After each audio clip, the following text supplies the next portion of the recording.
વિદ્યાર્થી મિત્રો, ધોરણ 9 વિષય વિજ્ઞાનમાં આજે આપણે મધમાખી ઉછેર વિશે સમજીશું. મધનો સર્વત્ર ઉપયોગ થાય છે.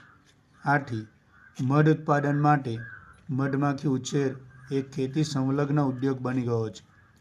મધમાખી ઉછેરમાં મૂડીનું રોકાણ ઓછું થાય છે, એટલા માટે ખેડૂત તેનો ઉપયોગ વધારાની આવક મેળવવા તરીકે કરે છે. મધ ઉપરાંત મધમાખીનો મધપૂડો મીણનો ખૂબ જ સારો સ્ત્રોત છે. મીણનો ઉપયોગ ઔષધ તૈયાર કરવામાં થાય છે. વ્યાવસાયિક સ્તરે પણ મધ ઉત્પાદન કરવા માટે સ્થાનિક જાતની, સામાન્ય રીતે ભારતીય મધમાખી તરીકે ઓળખાતી એપિસ સેરેના ઇન્ડિકા, પર્વતીય મધમાખી એપિસ ડોર્સાટા અને નાની મધમાખી એપિસ ફ્લોરીનો ઉપયોગ થાય છે. ઇટાલીની મધમાખી એપિસ મેલિફેરાનો ઉપયોગ મધના ઉત્પાદનને વધારવા માટે કરવામાં આવે છે.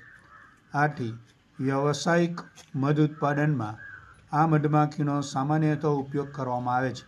ઇટાલીની મધમાખીમાં મધ એકત્ર કરવાની ક્ષમતા ખૂબ જ વધારે હોય છે. તેઓ ડંખ પણ ઓછા મારે છે.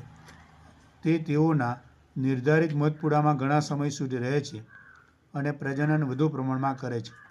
વ્યાવસાયિક મધ ઉત્પાદન માટે મધુવાટિકા અથવા મધમાખી ઉછેર કેન્દ્ર બનાવી શકાય છે. મધની કિંમત અથવા ગુણવત્તા તેમના ખોરાક પર અથવા રસ અને પરાગ એકત્રિત કરવા માટે પ્રાપ્ય પુષ્પોની માત્રા પર નિર્ભર કરે છે. મધમાખીઓ ફૂલોમાંથી મધુરસ અને પરાગ એકત્રિત કરે છે.